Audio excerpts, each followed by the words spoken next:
Well, thank you very much, Bronwyn. Welcome to all of you in the hall. Welcome to the many more joining us online as well. And of course, to Senior Minister Lee Hsien Loong. Welcome back to Chatham House. I'm going to tell you a bit about the event, then of course introduce our speaker. We're going to hear from Senior Minister with some opening comments. That will be followed by a discussion between he and I on stage. Before we open up to questions in the audience, we'll have plenty of time for questions in the audience, by the way, so do get thinking about what you'd like to ask. Just on the event itself, this event is on the record, it's being recorded and it's being live streamed as well. Please do tweet about this event if you like, using the hashtags @CHEvents and @Chatham House. And when you are called upon to ask a question, if you put your hand up, please make sure you introduce yourself. Please make sure you ask a concise question. Those of you who are submitting your questions online, I'll be able to capture some of those here as well. But do introduce yourself if and when the microphone does come to you. Now, I'm going to introduce our esteemed guest, Senior Minister Lee Hsien Loong. Lee Hsien Loong was appointed Senior Minister after stepping down as Singapore's Prime Minister. He was Prime Minister between August 2004 and May 2024. And Mr. Lee was the Secretary General of the People's Action Party, PAP, from November 2004 to December 2024. As Secretary General, he led the PAP to win 4 consecutive general elections, 2006, 2011, 2015 and 2020. He was first elected MP in 1984, and he has been re-elected 9 times, most recently as an MP for the Ang Mo Keo Group Representation Constituency. Mr. Lee also chairs GIC, which is Singapore's Sovereign Wealth Fund, and the Research, Innovation and Enterprise Council, an international panel that provides strategic direction for Singapore's research and development efforts. Earlier in his career, Mr. Lee held various ministerial appointments, including Deputy Prime Minister, Minister for Finance, Minister for Trade and Industry, and Second Minister for Defence. He was concurrently chairman of the Monetary Authority of Singapore from 1998 until 2004. And before entering politics, Mr. Lee had served in the Singapore Armed Forces, retiring as a Brigadier General. Mr. Lee, let me hand over the floor to you for your opening comments. We're really looking forward to hearing from you. Thank you, Samir. Happy to be back at Chatham House. The last time I was here was 2014, more than a decade ago, and as Samir reminds me, soon after the invasion of Crimea. In the last 10 years, the world has changed a great deal, and the multilateral global order, led, guided, shepherded by the United States, has come a long way towards unraveling. It's something which has been underway for some time, partly because the trade imbalances and tensions which have built up between countries, and partly also to a substantial degree because of strategic tensions and rivalries between the US and China, as China has grown stronger and contradictions have emerged in their relations. It's been brewing for some time, but this last year it has come to a boil with a new US administration. And it's something which affects all countries, small countries particularly, Singapore, looking out at the world anxiously trying to avoid the storm all around us. But even all other countries are trying to ask how to navigate through this storm and avoid any rogue waves hitting them unawares. And I would just say there are 2 areas which we can think about and we can discuss later. First, on trade, and secondly, on security. On trade, we used to talk about most favored nation, win-win, free trade, co-prosperity, interdependence. Now we talk about security, resilience, tit for tat, and a bilateral, transactional, win-lose approach, at least in some circles.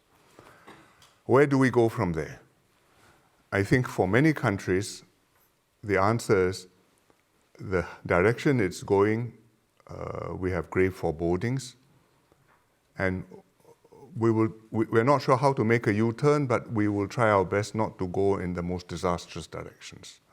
Because we have to go, whatever the difficulties, whatever the security or resilience considerations, you have to do business with each other. We can't go back to autarky. The only example of autarky we have is not a very encouraging one, and that's just North Korea. It's not where most countries want to be.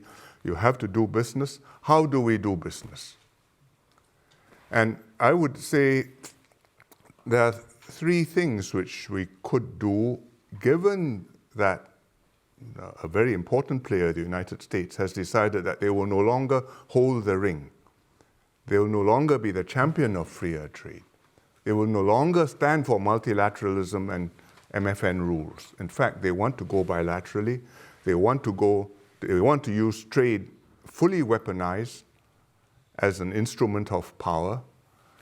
And they also look askance sometimes when other countries come together and want to promote trade and cooperation with one another. What do you do with this reality? And I would say there are three things. First, don't give up on the WTO.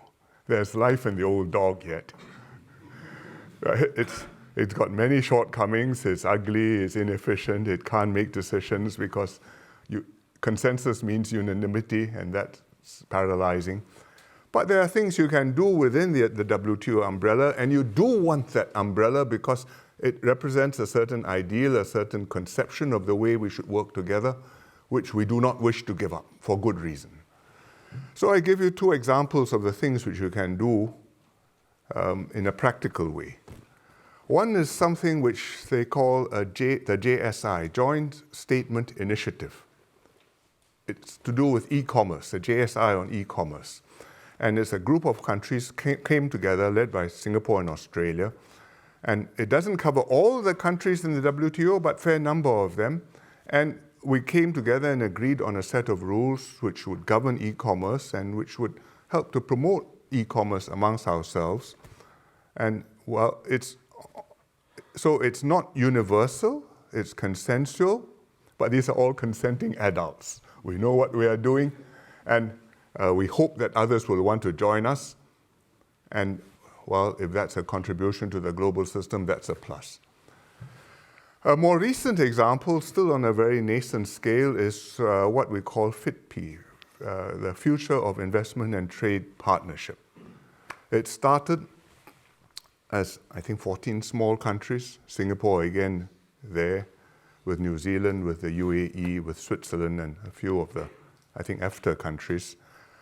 And the idea is to agree amongst ourselves on broad rules for engagement when it comes to investment, to trade, to dispute resolution.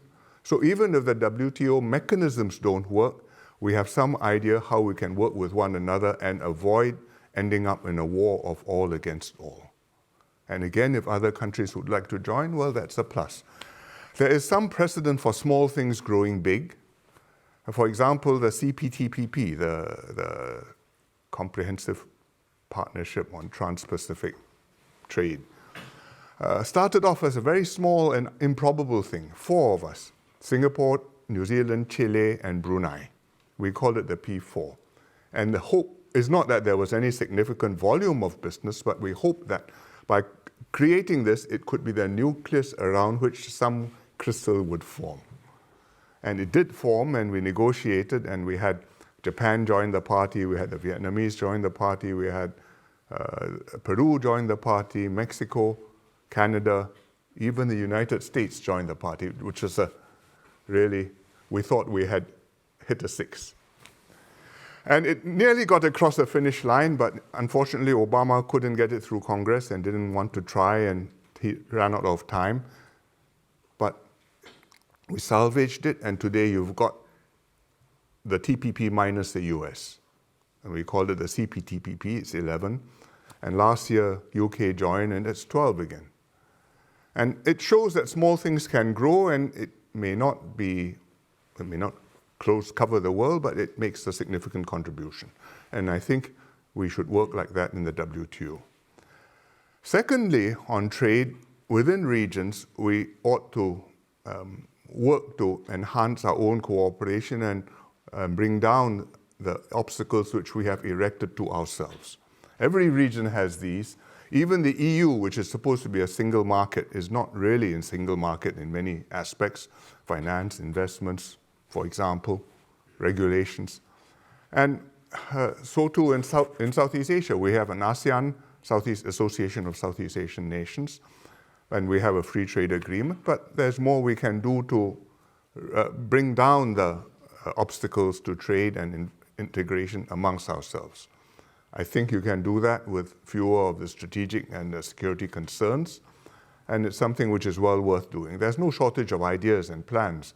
The Europeans have Mr. Draghi has a very comprehensive plan published last year, and within ASEAN we have lots of ideas too, and we hope some of them will have more legs now that the necessity is greater. The third thing you can do is to link up between different regions of the world, because the easy path of least resistance is to end up with regional blocks. And you have your area of influence and I have mine, and between us things are difficult. But you really don't want to go there, because that way leads to more friction and I think less prosperity. And you want to link up between blocks so that you can work together and have a network, a web which collectively encompasses the world. So I see the EU is talking, again with renewed energy, to Mercosur.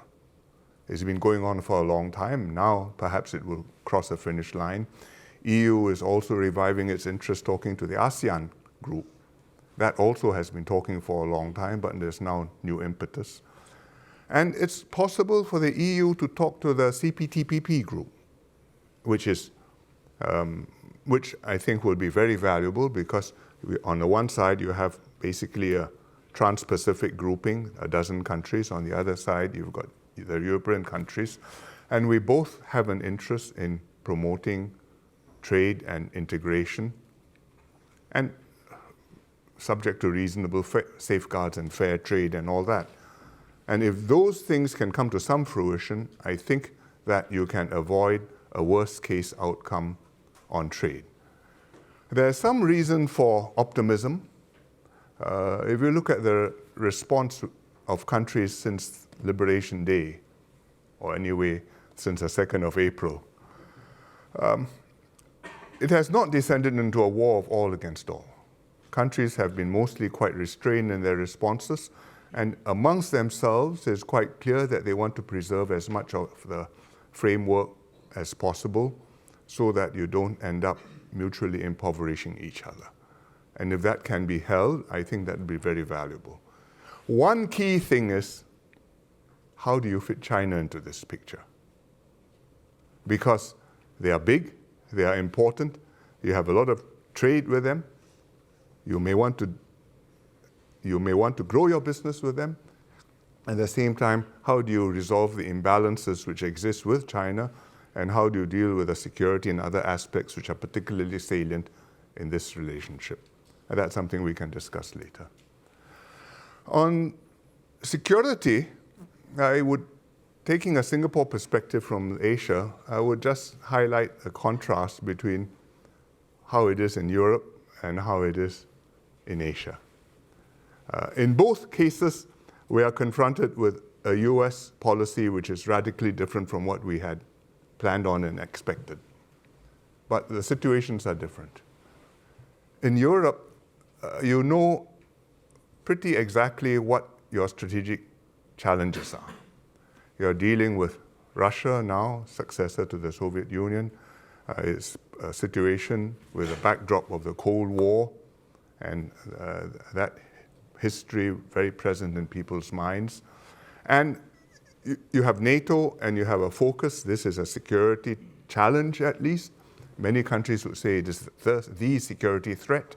And you want to build up, strengthen capabilities and improve your collective defense. In Asia, that's not the picture. China is a very important player. It has developed, it has grown stronger, it's strengthening its armed forces. That's one of their four modernizations.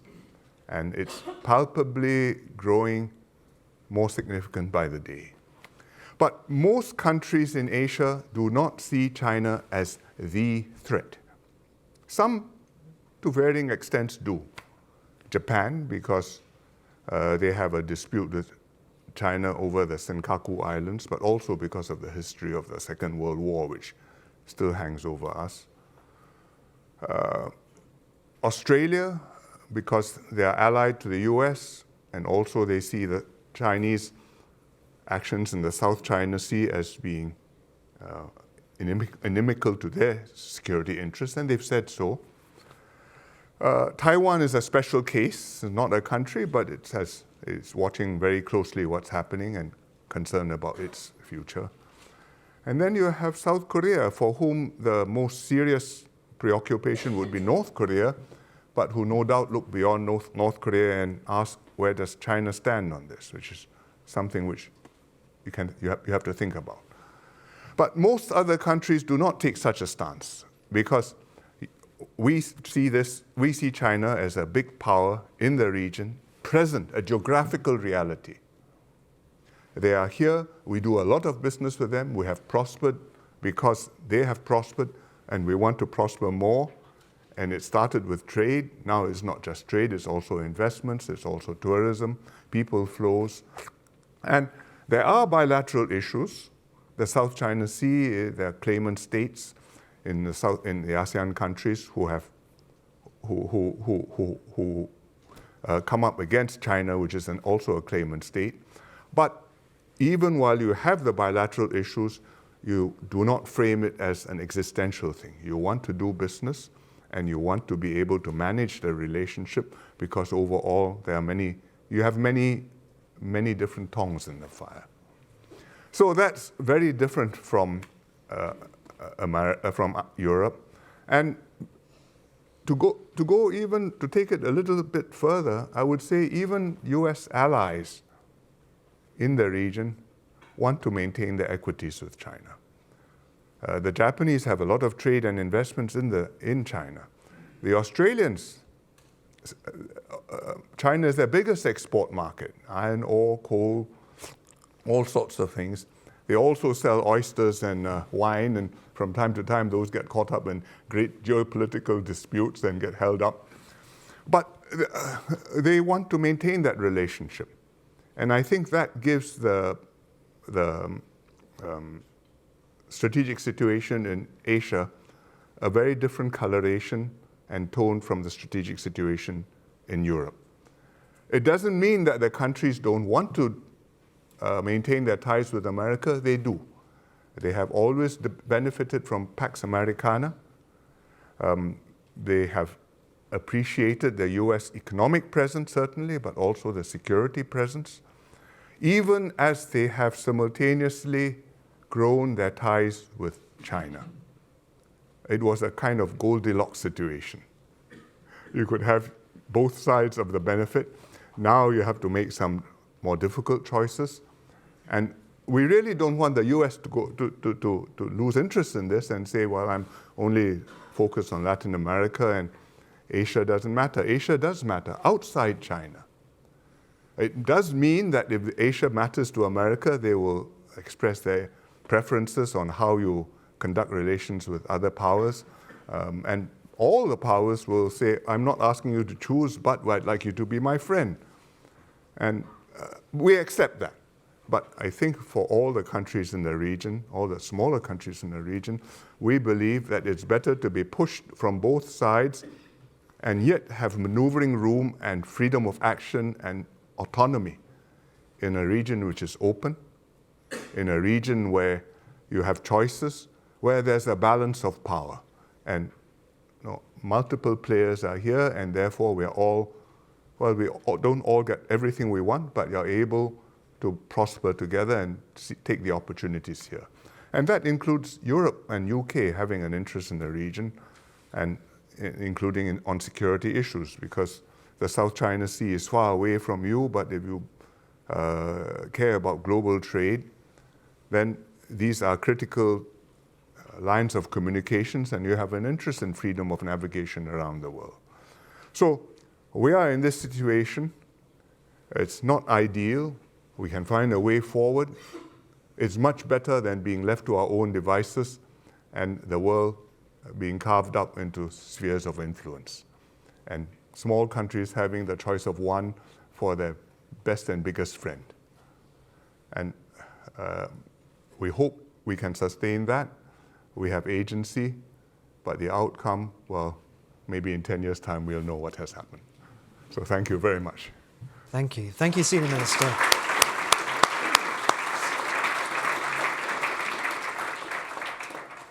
Senior Minister, with your opening comments, I think you've very concisely articulated your perspective and Singapore's perspective on some huge issues, some of the biggest issues facing us in international affairs today. And it's very timely as well to have you here because the ASEAN summit has just finished in Kuala Lumpur. Donald Trump is now on his way via Japan to the APEC summit in Korea, where he may meet Xi Jinping. And there may well be some stabilization of the US-China relationship right now, but the trend lines are still speaking towards substantial change. And I wanted to start in Singapore's region, if I may. And there are some interesting developments already this year. Indonesia joined the BRICS partnership in January. I think somewhat forgotten because of everything else that's been happening. Malaysia, Vietnam, Thailand, they've all expressed an interest. And I wanted to ask you, thinking ahead 5-10 years, do you think Singapore's region will be very, very different? And would you, for example, expect things like Malacca Port to be developed much more by China in Malaysia? How different do you think Singapore's region will be? Well, I think that the basic shape will not have changed because it's very difficult to say how a big power will calculate its interests, but I think between America and China, there are very deep issues which are not going to disappear. There are the trade issues, they are being discussed, and I hope some arrangement can be worked out. The smoke signals seem to be encouraging.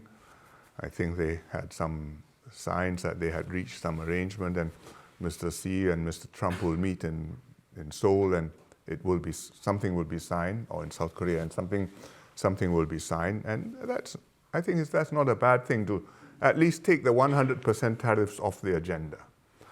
The more deep contradictions between the two powers, the US and China, I don't think are going to disappear.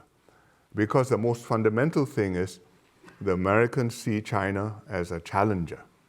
I think they call it the pacing challenge. And somebody who is catching up with them in technology, in size, in military capabilities, even in nuclear arsenal. And they are determined to stay ahead of, and also in things like AI. And the US are determined to stay ahead and by all means at its disposal, prevent the Chinese from overtaking them. On the other hand, the Chinese say development is my right, and I want to grow, I want to progress, and my right to develop is a red line, and how can you tell me that I'm not entitled to exceed you? So I don't see that as being a contradiction which is going to go away, because the Chinese may not be able to exceed the Americans immediately, but the potential for them to grow bigger and stronger and more advanced, they may not grow as quickly as they did over the last few decades when they had 8, 9, 10% growth in some years. But they will make 3, 4, 5% growth, and there are 1,400 million people, and they will be counted. They will count. So that basic difficulty, I don't think will easily be overcome. Some modus vivendi will be necessary, because if there's no modus vivendi and it really comes to a fight, each side can do a lot of damage to the other. And I don't think either side really wants to go there. I hope they'll be able to avoid it. Kissinger used to say, the fight cannot be won and must not be fought. And he's right, but whether it won't be fought, we don't know. In the region, with that backdrop, I don't see the US being able to say, I pay no interest in the region. I mean, it is important. ASEAN has 600 million people. It's got considerable purchasing power. The middle classes are rising in Indonesia, in Thailand, Malaysia, Singapore, Vietnam, even the Philippines. There are troubled spots like Myanmar, but it's a significant economic entity taken as a whole. And therefore, if the US is present and the Chinese continue to develop, and there will be investments, they may have Belt and Road projects, they may invest in ports. We hope that there will continue to be American investments, European, UK investments, and continuing links in all these different directions, and therefore a region which is open.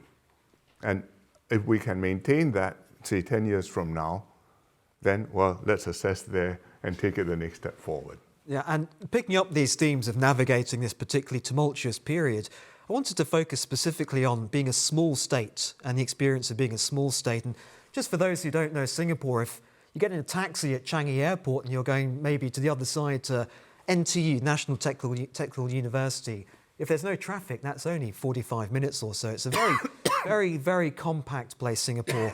And I think a lot has been said about punching above its weight, but I wanted to find out from you a bit more about what can practically be done by small states grouping together. You gave the example of the Future of Investment and Trade Partnership, for example.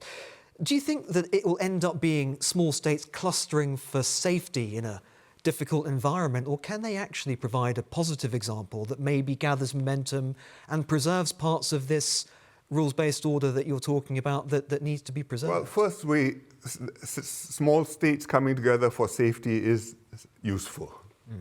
Minnows do tend to school together, and we are all minnows, some bit bigger than others. But it is possible that there will be there will be bigger participants. Sorry. Let me have a sip. It is possible that there'll be bigger countries which think it makes sense to follow rules which work, and will join the groups and make the groups more effective, more significant, and yet without crowding out the little guys. Yeah. And that's quite delicate. You want to bring in bigger players, hopefully in a balanced sort of way, so that they sort of even each other out, and there's still room in the interstices for us little guys still to continue to exist. I hope so.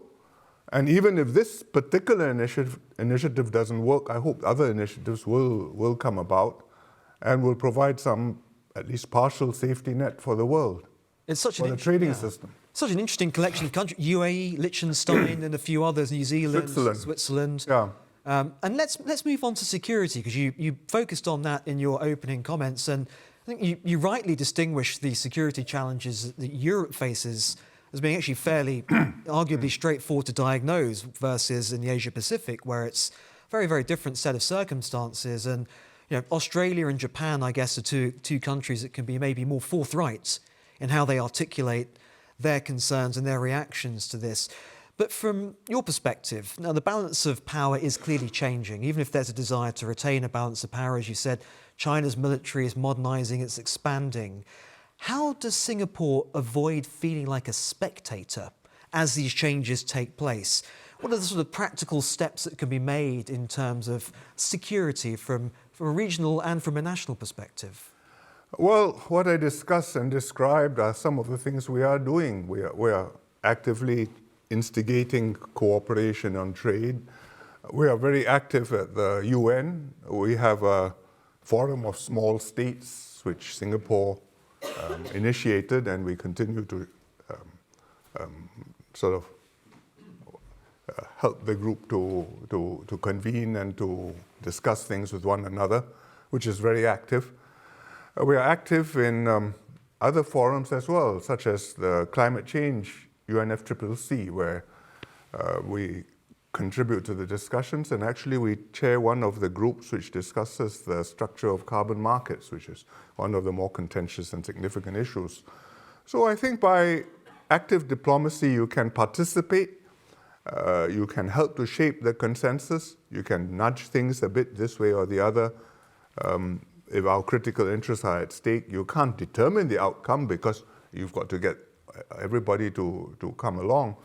But we can pipe up, and if we make sense, and make sense for more than just ourselves, then I think we can have some influence. It has been so. Good diplomats make a big difference. Right. You can be on Zoom, you can be on Twitter or X now, but you want good people in present, exercise, making an appreciation, understanding what the issues are, making an impact, impressing people with your competence and your commitment and your reliability, and therefore they can do business with you, and therefore, well, you count for something. And I never say we punch above our weight. Once you think that, you're already going to be knocked out. We are just trying to do our best and to avoid being trampled on, ignored. And one more question for me before we go to the audience. I've already referenced Singapore's size. Now, at the risk of being impolite with our guests, I'm going to reference age as well now. Now, age-wise, Singapore turned 60.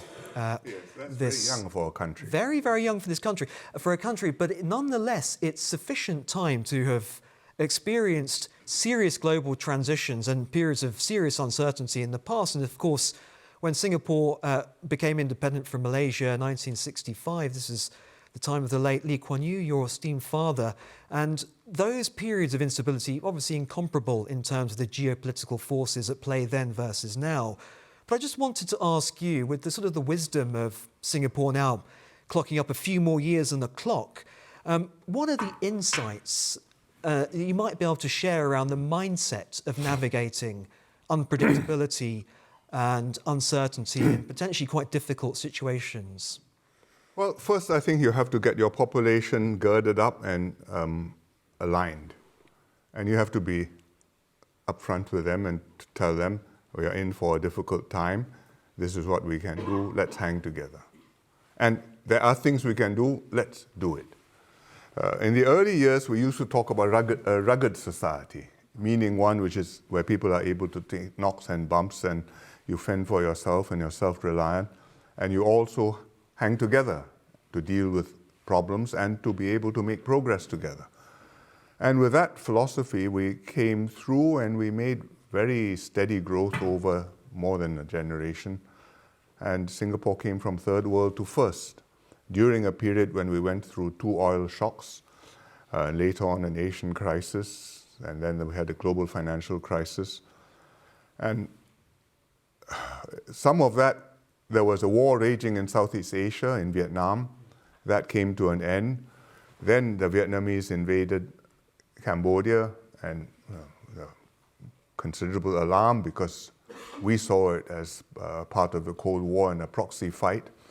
But the region held, and we came through that too. And today we have ASEAN, and Cambodia and Vietnam are members of ASEAN.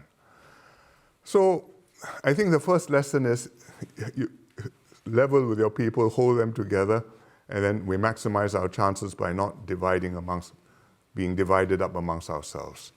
I think the second one is what I said earlier, externally, to be reliable, to make a constructive contribution, to be a player which people know will make a difference and can be helpful. Be relevant to others.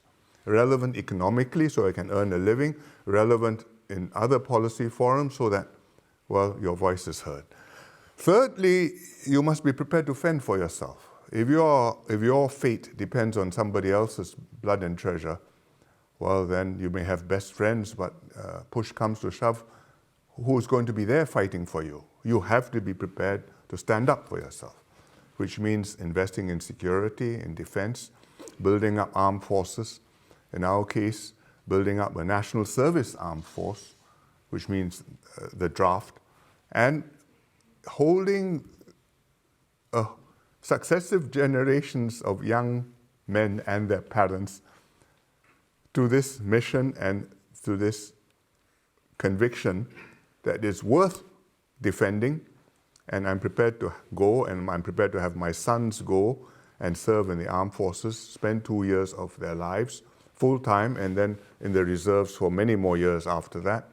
And they're defending the country, and it's something we're proud of doing. And we've been able to sustain that for a long time. I think we will need it all the more. It's valuable to have friends, partners, people who can supply you weapons, people who can help you, in our case, with training grounds, because, as you say, we are so tiny. If the taxi can arrive in 45 minutes, aeroplanes flying across take even less time. So where do my fighter jets train? And we need some place, and we do have them. But what you need is that will to defend yourself and to find the way forward. Fantastic to hear your insights. Now, we've got questions coming in online, which I will come to in a moment. But I'm going to take some questions from the audience to begin with. We've got a few microphones coming back. I think I'll start with right at the very back, gentleman with his hand raised, standing at the back there. David Lubin, I'm an economist here at Chatham House. Thank you very much for your visit. I wanted to ask you what role you think Singapore should or could play in supporting China's efforts to internationalize the use of the renminbi. Well, we are a financial center. We trade whatever instruments countries want to trade in, participants want to trade in. Renminbi is one of them. We are a renminbi settlement center, I think. And if people want to trade renminbi, we are happy to do that. How far it goes really depends on how far the Chinese are prepared to ease up on capital controls on the renminbi and to deepen their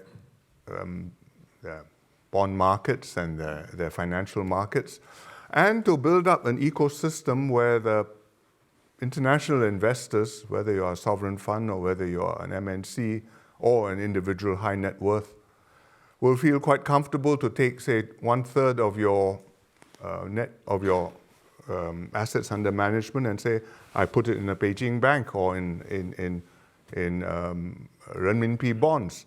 That depends not only on the economic policies and the financial rules, but also on your overall political system and on the political relationships between China and the other countries, and on how China handles these financial obligations. Because the banker may turn out not just to be the banker, but he may take instructions from the government, and the government may have other ideas. I mean, if you are carrying a US dollar asset, and therefore somewhere or other you are linked to a US financial institution or a financial institution which operates in the US, you know that there is de facto considerable extraterritorial influence, if I may put it delicately, by the United States, if they wish to, on the fate of your investment. And people have to weigh that. Right now, you say TINA, there's no alternative, so people still use the US dollar.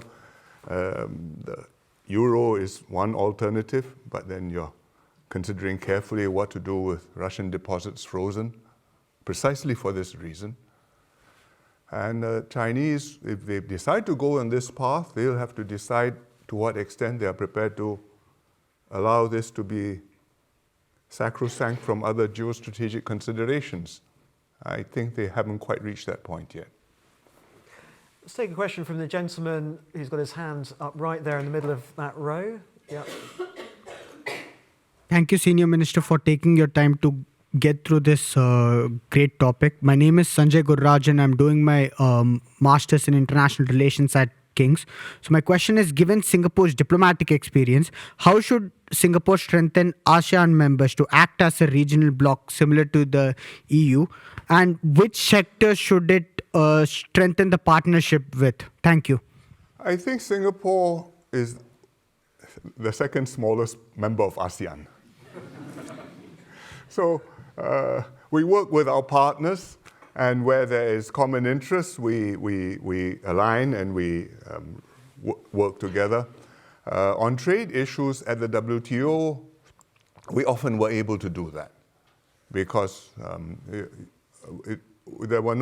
we did not have seriously contradictory perspectives. On strategic issues, it's not so easy to do because strategic situations differ, and therefore the security and strategic outlooks are very different, and therefore you fundamentally have not quite aligned views. If you talk about freedom of navigation, for example, in the South China Sea, everybody says, yes, I agree, freedom of navigation. Some countries have maritime fleets, some countries don't, some countries are landlocked. Laos is a member of ASEAN, is landlocked. It's an immediate, shares a border with China.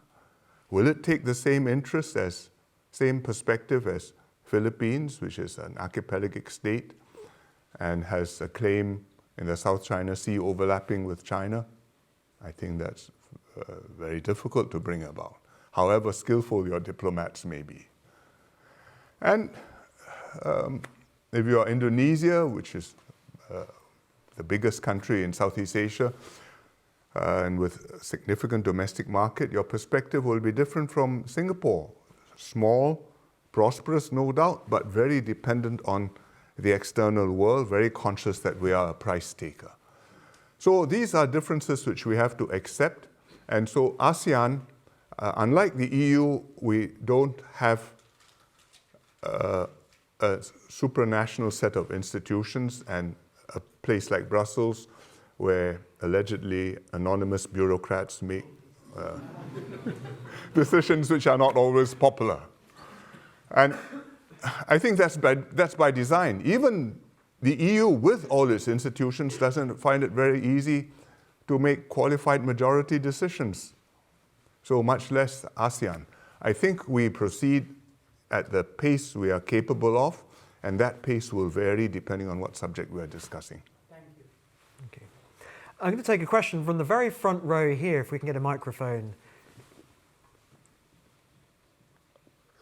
To our Singaporean Chatham House colleague, Aroni. Please go ahead. Good evening, SM Lee. It's a privilege to welcome you here.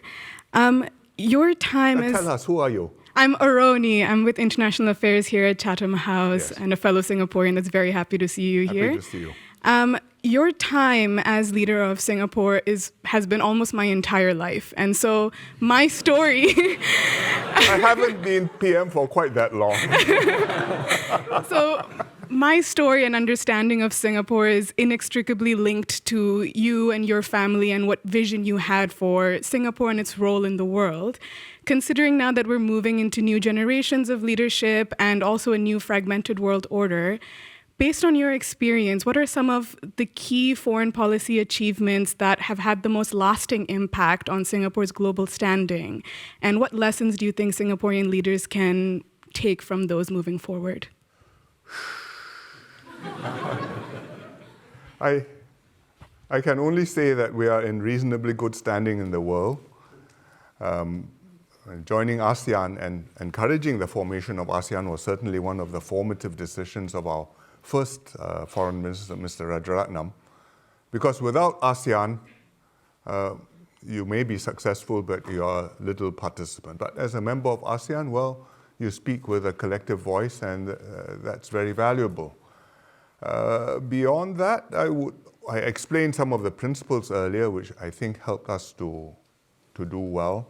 We have been consistent in maintaining a foreign policy which is principled, calculated based on our national interests, and clearly determined by us and not on behalf of somebody else. And this is absolutely fundamental, because then they may like you, they may not like you, and you sometimes have a run-in with one power or the other, but you're speaking as Singapore, and you're not speaking on behalf of, you're not the cat's paw for somebody else.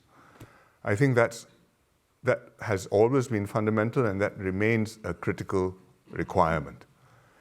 I mean, it's very difficult for us to do that, because we are multiracial, majority Chinese, 15%, 75% Chinese, 15%-ish Malay, 9%-ish Indian or South Asian. So each one of our populations has a bigger same race population outside. China, 1,400 million, India even more, 1,400 something million, and the Malay stock in the region in Malaysia and Indonesia. And with that composition, to be able to say, I'm speaking as a Singaporean, not as a Chinese or an Indian or a Malay, I think it's absolutely crucial and yet very difficult. It causes a lot of confusion. I once explained this to a Japanese prime minister. I said, we have Singaporeans, Chinese, Indians, Malays, and Singaporean Chinese are different from Chinese Chinese. And we are different from Indian Indians and Malay Malays. And he turned to his interpreter and says, what is this Chinese Chinese? Well, we are different. We are different because our national interests are different, and also because amongst ourselves we have made accommodations and adjustments and compromises, and we know how to get along with one another. And if we walk along the street in London or New York and you spot a Chinese, you look at him carefully and you can guess that that chap probably came from Singapore. Oh, maybe the way you walk, the way you dress, the way you interact with your family or with other people, there is a certain identity which is emerging. And that's very important. If you lose that because there's some influence operation or you have some bot network which has persuaded you that you should be standing on one side or the other, well, then you are gravely compromised.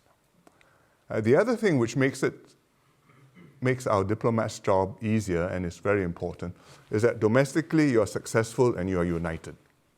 If you're domestically not successful, you can have the most eloquent diplomats, but you are representing a country which is not working. Why should I listen to you? What can you do for me?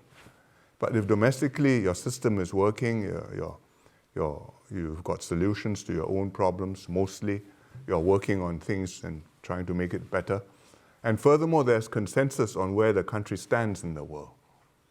Then it's much easier for our diplomat to make a consistent pitch and to say and to convey without having to say it, that if you deal with us in 5 or 10 years' time, it may be my successor, but he will be of cognate mind.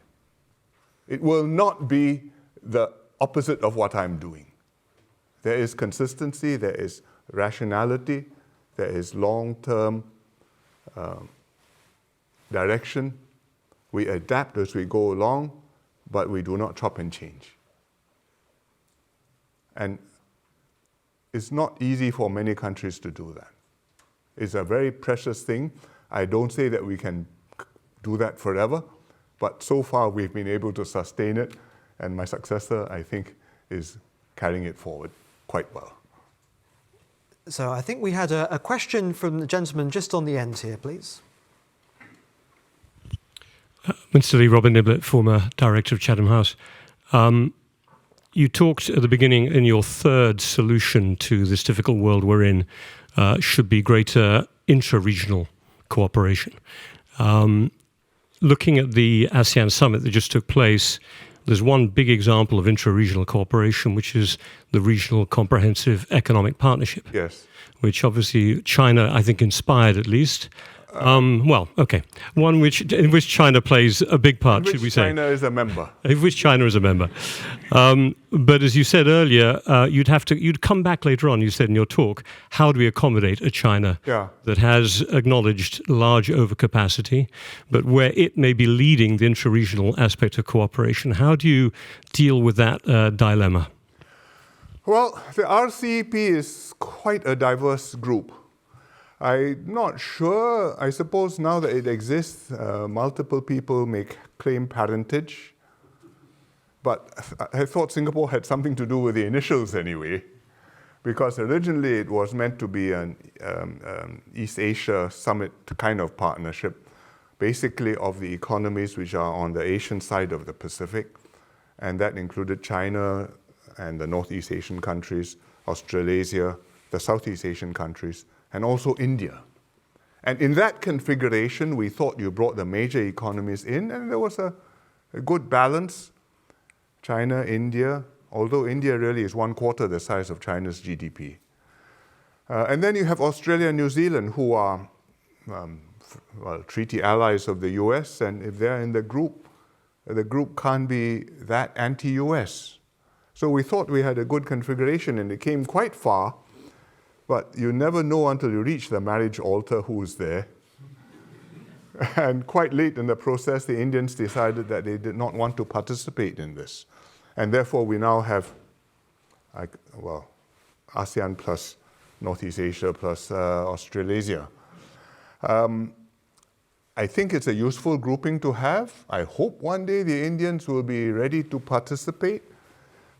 Certainly, if they're going to grow and on projections one day, they will catch up with the Chinese, maybe even overtake them, but because they have a much younger population, and the Chinese population is already declining. But I think within that framework, there is room for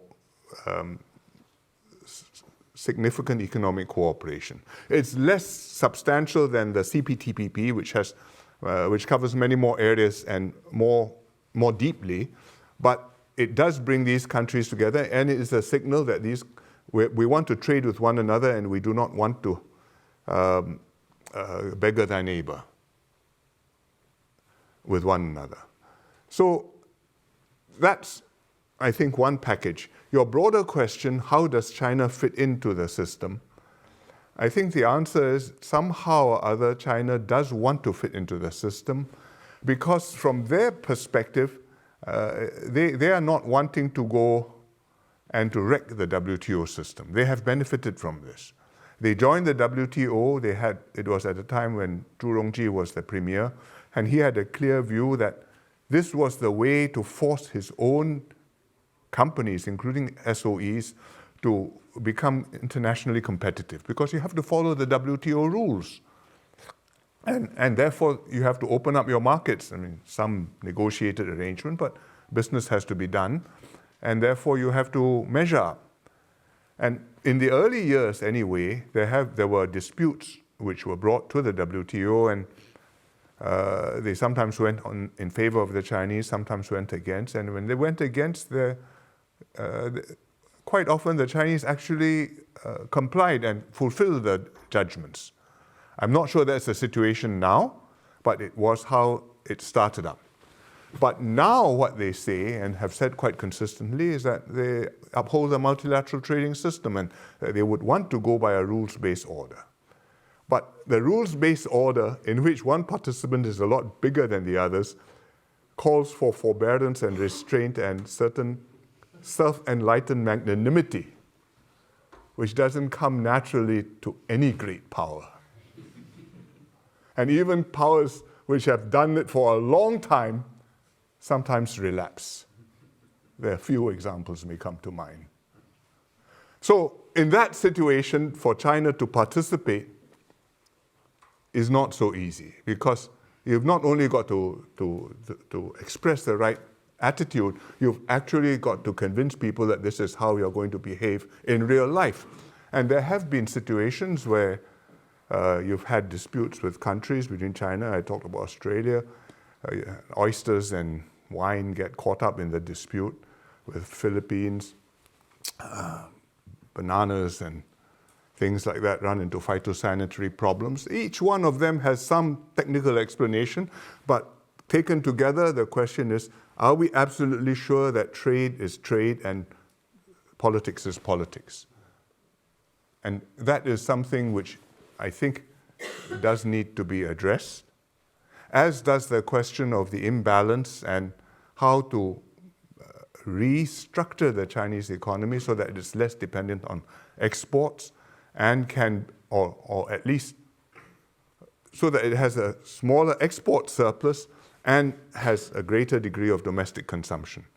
It's not a straightforward matter to do. It's not just a matter of issuing coupons to buy new cars or refrigerators, or of paying everybody more money. You've got to have quite a fundamental restructuring of the economy to make this happen.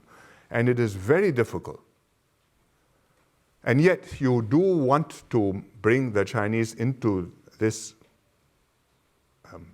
ink blot of a rules-based trading system, because if you keep them out, then you've taken the two biggest pieces off, and you're playing chess without the king and the queen.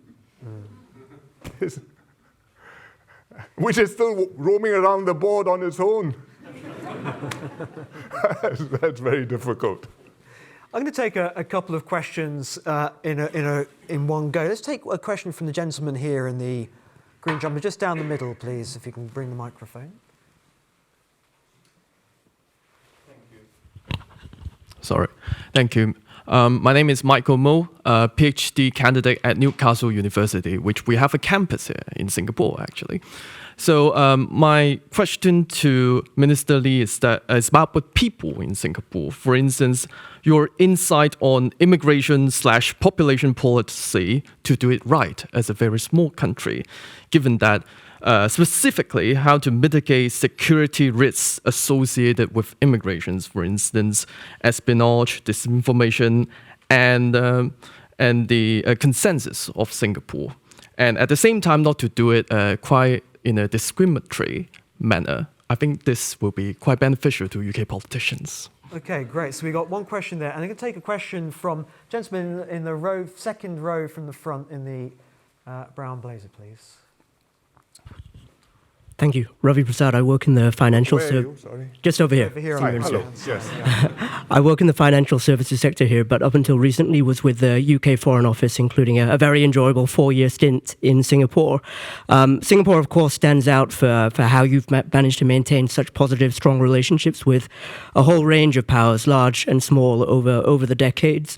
I guess my question, Senior Minister, would be around in those perhaps rare instances where Singapore has come under pressure from some of those bigger powers. I'm thinking, for example, US tariffs or US talking points around currency, or whether that be around some of China's responses towards Singapore's economic relationship with Taiwan. I recall when you were DPM, there was quite a strong reaction to one of your visits to Taiwan. How have you personally dealt with those situations when Singapore has come under a little bit of pressure from those big powers and ensured those situations didn't balloon more than they needed to be? Thank you. Thank you. So we've got pressures from outside, pressures from inside. Take them in whichever order you like. I will solve the immigration problem. It can't be solved. These are trade-offs. You need immigrants, you need migrant workers, you need professionals to come, and you need them in quite large numbers. Some countries need them in huge numbers. In the UAE, they are 90% of the population. We are not quite at that point. 2/3 of our workforce, roughly, are Singaporean. But a very important part, 1/3 of that, which is more than 1 million numbers, are foreigners, all the way from CEOs of banks and MNCs to skilled professionals of all kinds, to construction workers and unskilled, not so skilled, but desperately needed people to man our whole system. And you've got to manage not just the security risk, because some of them, may bring in their foreign disputes and issues, and we have had some of those. You also have to manage the social issues which arise, because the numbers are very substantial. It's 1/3 of our population. In the case of Britain, you have 70 million. That means maybe 30 million foreigners being here. But we need them, and we have got to accommodate them, and we have got to get them to understand what our rules are. At the same time as the Singaporeans, we hope will forbear and be gracious and know that they are here and helping us. And they too have family and children back home, and we have a responsibility for them while they're here. It's not an easy balance to strike. It's one which is very easy to politicize and to work up. And there have been politicians who, throughout the last few terms of government, have been making this a hot issue, and sometimes it has been a hot issue during an election campaign. But if you send everybody home, well, there are some examples of countries which have done that, and they have not had happy outcomes. I can talk about Huguenots and Louis XIV, that's long ago enough. But there are some more recent examples too. And so we have to manage them, and they have to know that if you're in Singapore, please keep the bling down. Don't go around popping champagne, which is $20,000 a bottle, with sparklers. And don't zoom your Ferrari or Lotus or whatever down the middle of the road in the middle of the night just to let everybody know that you have arrived. You would have not thought that that was something you needed to tell anybody, but sometimes it's helpful to remind them. But on the question of being non-discriminatory, I think that's kind of difficult to define exactly what you mean, because realistically you must know what the social impact is, and the social impact depends on where they come from. And some countries will create more social impact. People from some countries will create more social impact than others. They integrate more easily or less easily. So we can't be completely omnidirectional and direction blind in taking either immigrants or transient workers.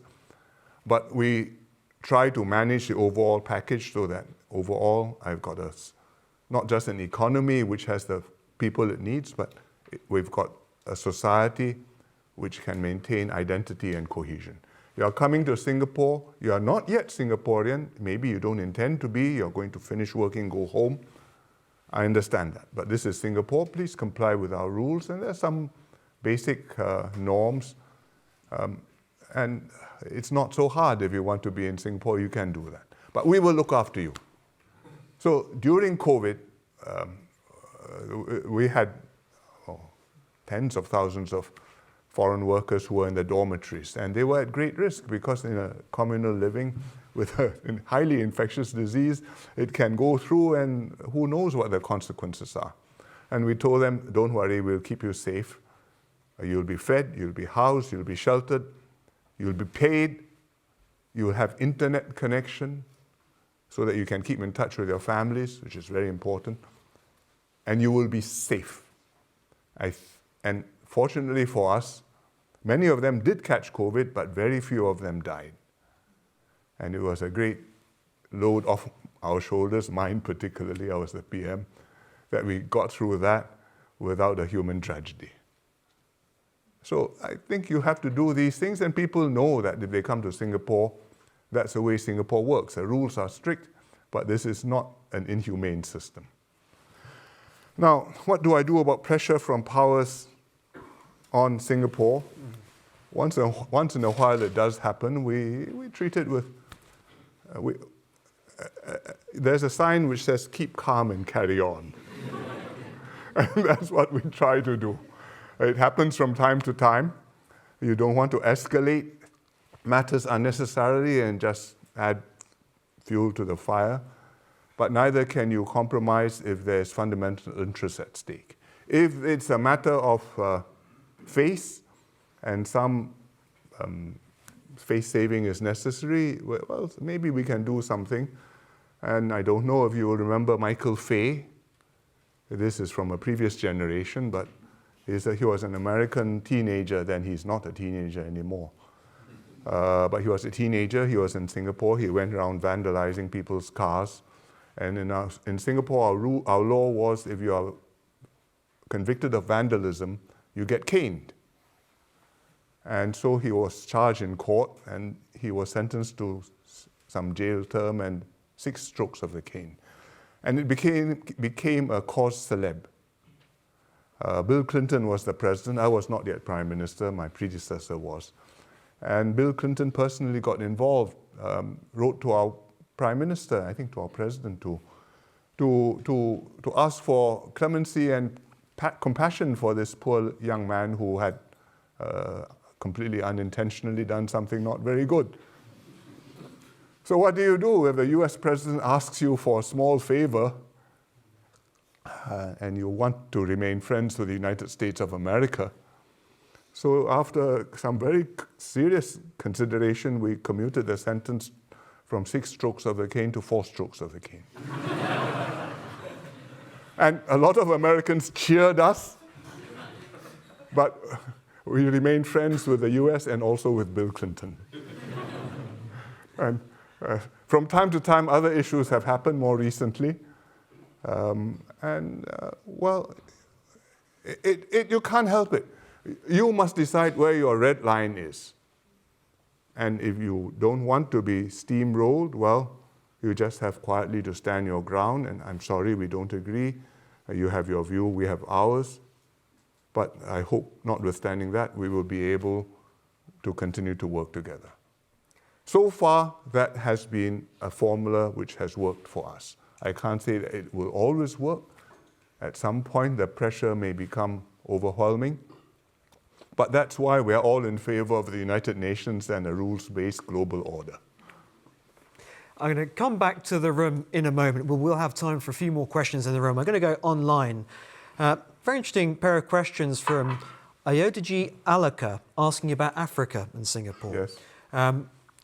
The first part of the question is Singapore navigating and developing its trade and investment relationships with Africa's 54 states. But the most interesting point is this phrase that sometimes comes up of creating a new Singapore when you're looking at another country. It comes up in different parts of the world, but with regards to the challenges around infrastructure and jobs and governance in parts of Africa, what, in your opinion, is the one thing from Singapore's experience that you believe could truly make a difference if applied to parts of Africa?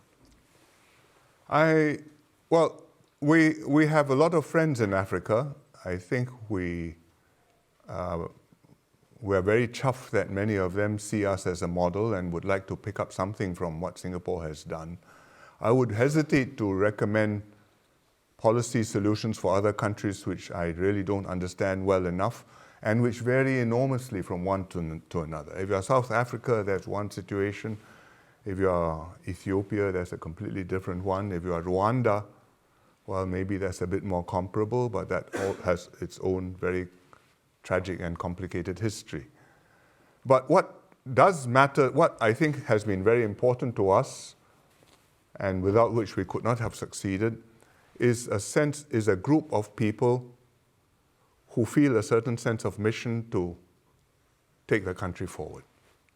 Maybe in the government, maybe in politics, maybe in the private sector.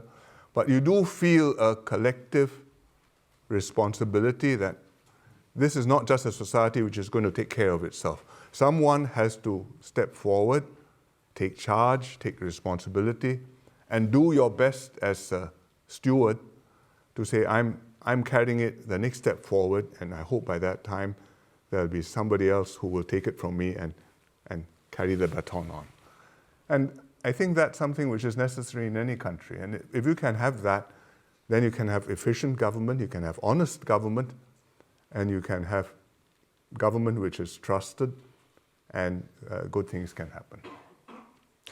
Right, we have time for just a couple more questions. So we'll take a question from the gentleman right here, second row from the front.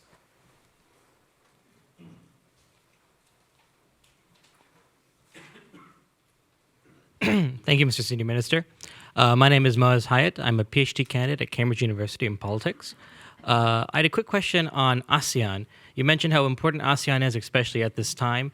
Do you think part of that would require strengthening ASEAN's institutions and specifically growing the funding and the capacity of the ASEAN Secretariat to have maybe a more strong organization that can respond to some of these challenges? Thank you.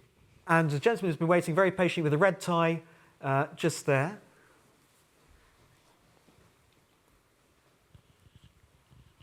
Thank you. Hi, Senior Minister. I'm from Cambodia myself, and I realize that Trump plays an important role in ASEAN's future, I guess, relationship with the U.S. And my question is, given ASEAN's export-driven economic models, how do you think, I guess, ASEAN as a whole could leverage the relationship with the U.S. right now, as Trump has been particularly interested in, I guess, as ASEAN as a bloc? Thank you. Oh, very neatly paired questions there for you. I think it's always helpful to strengthen institutions. The question always is how much will it cost and who will pay for it. ASEAN has got a secretariat. The secretariat does a lot of projects. We have a lot of meetings and a very wide range of cooperation now. It's become not as intense as the EU, but very regular and a very valuable habit. So we deal with each other repeatedly, and therefore you know that you want to maintain that relationship and you don't go to war on one issue because there are a dozen others which matter in which we need to still work together on. I don't think that the constraint on ASEAN right now is the strength of the institution. I think the question is, first, the degree to which the countries have a consensus on issues. Do they agree on the basic issues or not? And secondly, if you are going to have stronger institutions, to what extent you are going to give them powers to override what governments want to do. And that's a very hot subject, even when you were in the EU, and still is in the EU. So I think that the priority is not so much on building up further the institutions. You want them to work well, but really the priority is continuing the habit of cooperation and expanding the areas where we see eye to eye so that we can do more together. How does ASEAN take advantage of its good relations with Trump in order to export more to the United States? I think right now, every country wants to take advantage of its good relations with the US president in order to maintain a stable relationship with the United States. And for ASEAN, that's probably a realistic objective. The ASEAN countries are not all on the same level with the United States. Some of us have a trade deficit with the US has a trade surplus against us, like Singapore. Other countries have a trade surplus on the US, for example, Indonesia or Vietnam. Some of us are trading goods which are mainly made by US MNCs in Singapore. For example, pharmaceuticals or electronics. Others are selling the US raw materials, minerals, or even rare earths. So the situations are different, and I think each country will work its own arrangement with the US. It has not been so easy for the EU to negotiate as one a trade agreement with the US. You have to decide whether you're going to take the hit on Parmesan cheese or Mercedes cars or cognac wine. And that's one of the reasons, not the only reason, but one of the reasons why you're not taking as aggressive a line on trade, or the EU is not taking an aggressive a line on trade as the Chinese have been with the US. So similarly with ASEAN. But I think if we can just maintain an equable relationship, and we accept that sometimes these things happen, and you may or may not be able to justify it in terms of abstract principle or either principle of economics or principle of ethics and just rewards, but that's just the way the world is.